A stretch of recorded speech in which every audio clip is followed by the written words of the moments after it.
Juifs formèrent un complot et firent des imprécations contre eux-mêmes en disant qu'ils s'abstiendraient de manger et de boire jusqu'à ce qu'ils aient tué Paul.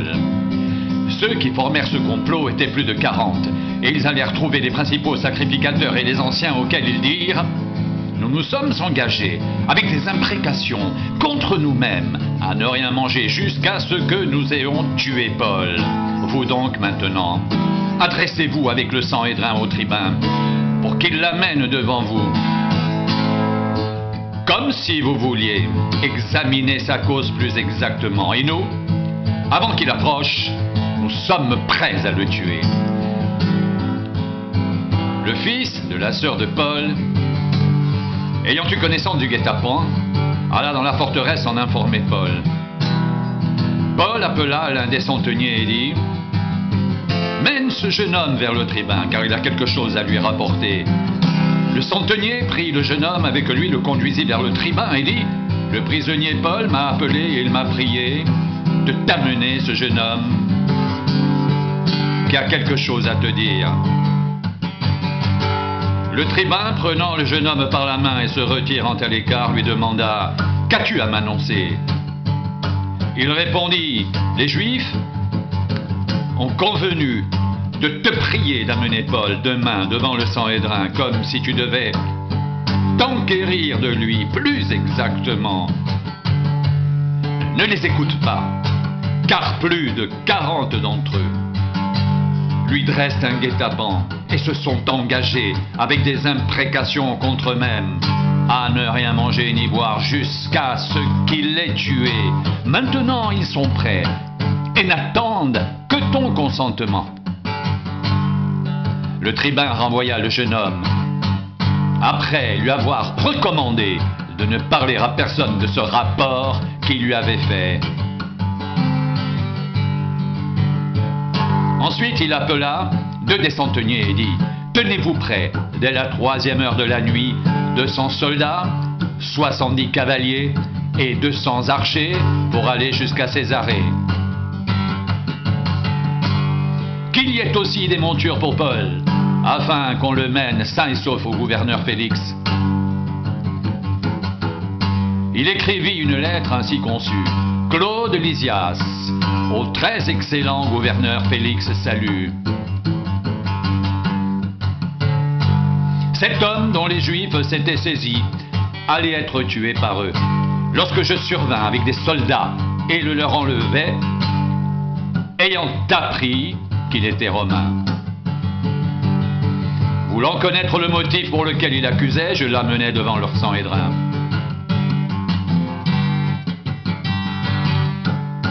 J'ai trouvé qu'il était accusé au sujet de questions relatives à leur loi, mais qu'il n'avait commis aucun crime qui mérite la mort ou la prison. Informé que les Juifs lui dressaient des embûches, je te l'ai aussitôt envoyé, en faisant savoir à ces accusateurs qu'ils ont à s'adresser eux-mêmes à toi. Adieu. Les soldats, selon l'ordre qu'ils avaient reçu, prirent Paul et le conduisirent pendant la nuit jusqu'à Antipatris. Le lendemain, laissant les cavaliers poursuivre la route avec lui, ils retournèrent à la forteresse. Arrivés à Césarée, les cavaliers remirent la lettre au gouverneur et lui présentèrent Paul. Le gouverneur, après avoir lu la lettre, demanda de quelle province était Paul.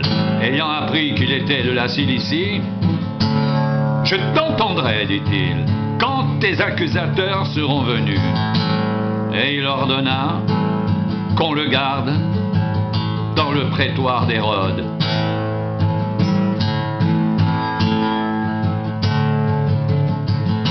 Cinq jours après, arriva le souverain sacrificateur Ananias avec des anciens et un orateur nommé Tertulle. Ils portèrent plainte au gouverneur contre Paul.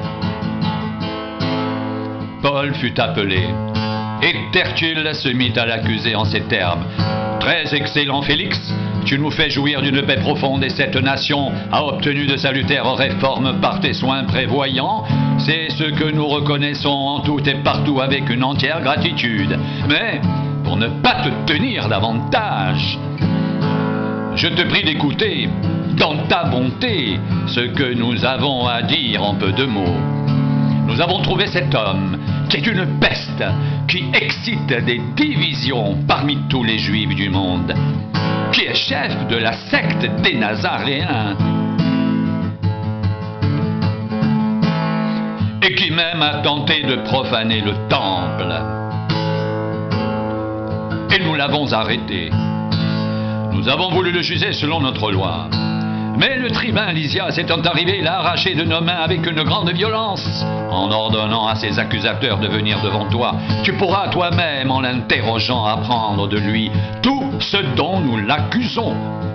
Les Juifs appuyèrent ce réquisitoire, soutenant que les choses étaient ainsi. Après que le gouverneur lui eut fait signe de parler, Paul répondit: sachant que depuis plusieurs années tu es juge de cette nation, c'est avec confiance que je prends la parole pour défendre ma cause. Il n'y a pas plus de 12 jours, tu peux t'en assurer, que je suis monté à Jérusalem pour adorer. On ne m'a trouvé ni dans le temple, ni dans les synagogues, ni dans la ville, discutant avec quelqu'un ou provoquant un rassemblement séditieux de la foule. Et il ne saurait prouver ce dont il m'accuse maintenant. Je t'avoue bien que je sers le Dieu de mes pères, selon la loi qu'ils appellent une secte, croyant tout ce qui est écrit dans la loi et dans les prophètes, et ayant en Dieu cette espérance comme ils l'ont eux-mêmes, qu'il y aura une résurrection des justes et des injustes. C'est pourquoi je m'efforce d'avoir constamment une conscience sans reproche devant Dieu et devant les hommes. Après une absence de plusieurs années, je suis venu pour faire des aumônes à ma nation et pour présenter des offrandes. C'est alors que quelques Juifs d'Asie m'ont trouvé purifié dans le temple sans attroupement ni tumulte. C'était à eux de paraître en ta présence et de se porter accusateurs s'ils avaient quelque chose contre moi, ou bien que ceux-ci déclarent de quel crime ils m'ont trouvé coupable. Lorsque j'ai comparu devant le Sanhédrin, à moins que ce soit uniquement de ce cri que j'ai fait entendre au milieu d'eux, c'est à cause de la résurrection des morts que je suis aujourd'hui mis en jugement devant vous. Félix, qui était parfaitement au courant de ce qui concernait cette doctrine, les ajourna en disant: quand le tribun Lysias sera venu, j'examinerai votre affaire. Et il donna l'ordre au centenier de garder Paul en lui laissant une certaine liberté et en n'empêchant aucun des siens de lui rendre des services. Quelques jours après, Félix vint avec Drusille, sa femme qui était juif, et il fit appeler Paul. Il entendit sur la foi en Christ. Mais comme Paul discourait sur la justice, sur la tempérance et sur le jugement à venir, Félix effrayé dit: pour le moment, retire-toi. Quand j'en trouverai l'occasion, je te rappellerai.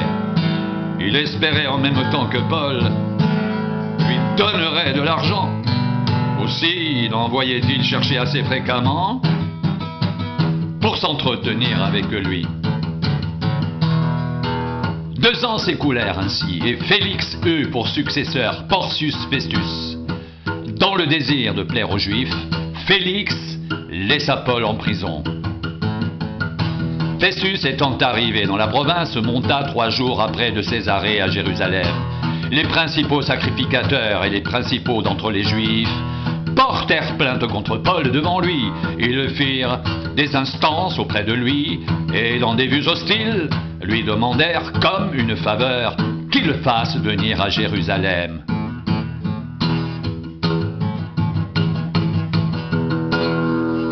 Il préparait un guet-apens pour le tuer en chemin. Festus répondit que Paul était gardé à Césarée et que lui-même devait partir sous peu. Que les principaux d'entre vous descendent avec moi, dit-il, et s'il y a quelque chose de coupable en cet homme, qu'il l'accuse.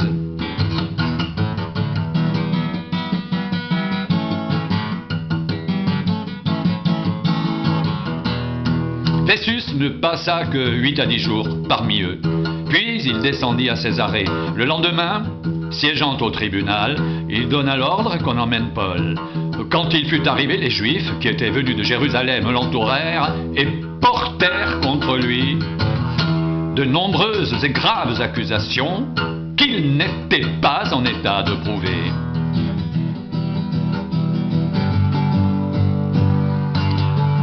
Paul entreprit sa défense en disant « Je n'ai rien fait de coupable, ni contre la loi des Juifs, ni contre le temple, ni contre César. » Festus, désirant plaire aux Juifs, répondit à Paul « Veux-tu monter à Jérusalem et y être jugé sur ces choses en ma présence ?» Paul dit «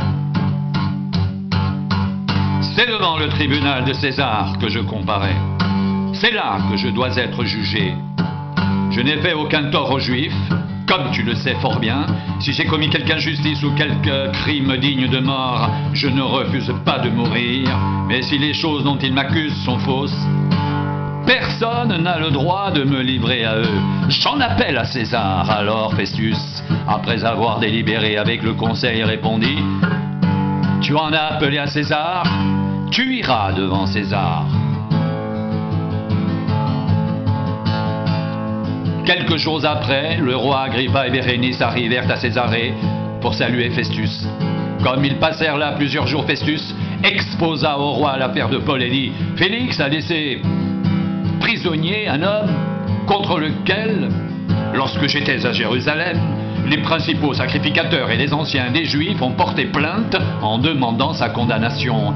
Je leur ai répondu que ce n'est pas la coutume des Romains de livrer un homme avant que l'inculpé ait été mis en présence de ses accusateurs et qu'il ait eu la faculté de se défendre sur les choses dont on l'accuse.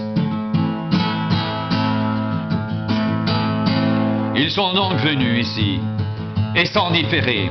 Je siégeais le lendemain au tribunal et je donnais l'ordre qu'on amène cet homme. Les accusateurs s'étant présentés ne lui imputèrent rien de ce que je supposais. Ils avaient avec lui des discussions relatives à leur religion particulière et un certain Jésus qui est mort et que Paul affirmait être vivant.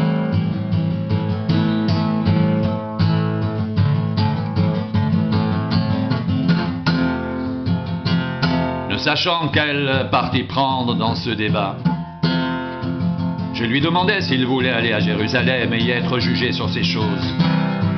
Mais Paul, en ayant appelé pour que sa cause soit réservée à la connaissance de l'empereur, j'ai ordonné qu'on le garde jusqu'à ce que je l'envoie à César.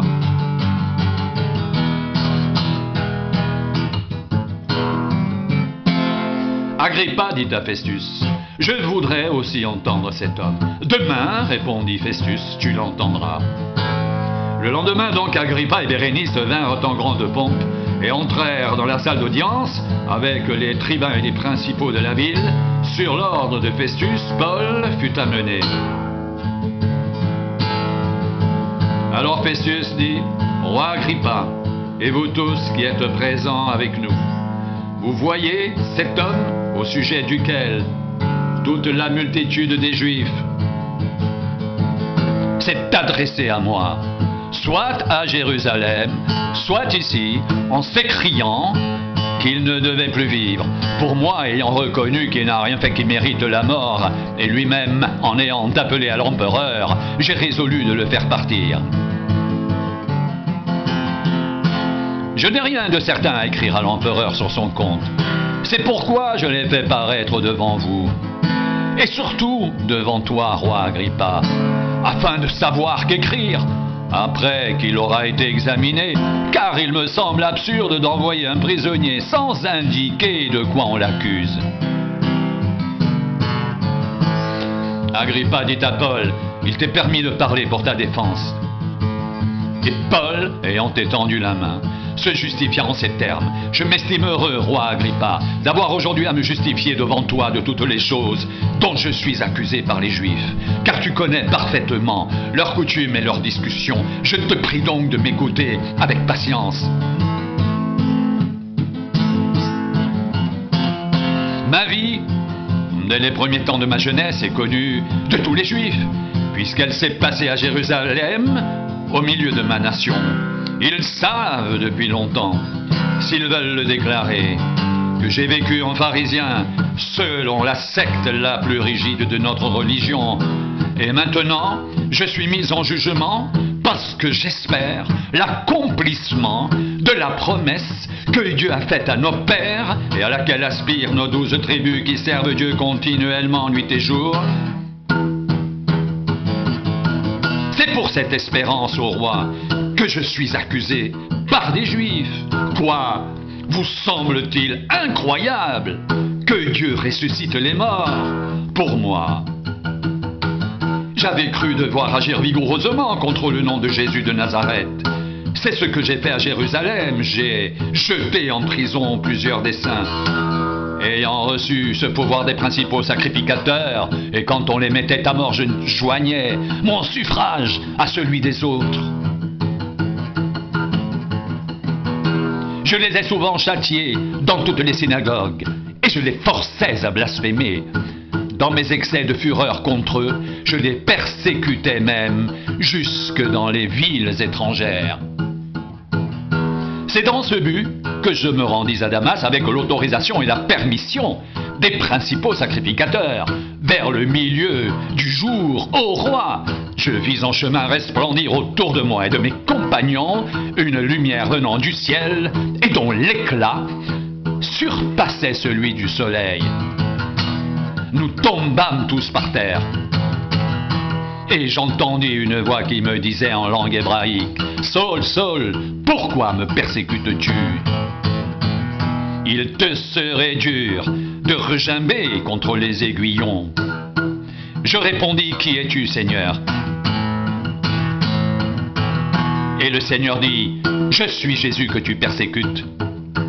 Mais lève-toi et tiens-toi sur tes pieds, car je te suis apparu pour t'établir ministre et témoin des choses que tu as vues et de celles pour lesquelles je t'apparaîtrai. Je t'ai choisi du milieu de ce peuple et du milieu des païens, vers qui je t'envoie, afin que tu leur ouvres les cieux, pour qu'ils passent des ténèbres à la lumière et de la puissance de Satan à Dieu, pour qu'ils reçoivent par la foi en mon nom le pardon des péchés et l'héritage avec les sanctifiés. »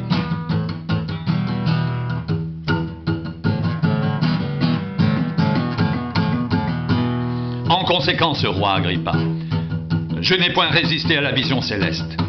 À ceux de Damas d'abord, puis à Jérusalem, dans toute la Judée et chez les païens, j'ai prêché la repentance et la conversion à Dieu avec la pratique d'œuvres dignes de la repentance. Voilà pourquoi les Juifs se sont saisis de moi dans le temple et ont tâché de me faire périr. Mais grâce au secours de Dieu, j'ai subsisté jusqu'à ce jour, rendant témoignage devant les petits et les grands, sans m'écarter en rien de ce que les prophètes et Moïse ont déclaré devoir arriver, savoir que le Christ souffrirait et que ressuscité le premier d'entre les morts, il annoncerait la lumière au peuple et aux nations. Comme il parlait ainsi pour sa justification, Festus dit à haute voix: « Tu es fou, Paul, ton grand savoir te fait déraisonner. » « Je ne suis point fou, très excellent Festus, répliqua Paul. Ce sont au contraire des paroles de vérité et de bon sens que je prononce. Le roi est instruit de ces choses, et je lui en parle librement, car je suis persuadé qu'il n'en ignore aucune, puisque ce n'est pas en cachette qu'elles se sont passées. Crois-tu au prophète, roi Agrippa? Je sais que tu y crois. Et Agrippa dit à Paul: « Tu vas bientôt me persuader de devenir chrétien. » Et Paul répondit: « Que ce soit bientôt ou que ce soit tard, plaise à Dieu que non seulement toi, mais encore tous ceux qui m'écoutent aujourd'hui, vous deveniez tel que je suis à l'exception de ces liens. » Le roi, le gouverneur, Bérénice et tous ceux qui étaient assis avec eux se levèrent, et en se retirant, ils se disaient les uns aux autres: « Cet homme n'a rien fait qui mérite la mort ou la prison. » Et Agrippa dit à Festus: « Cet homme aurait pu être relâché s'il n'en avait pas appelé à César. »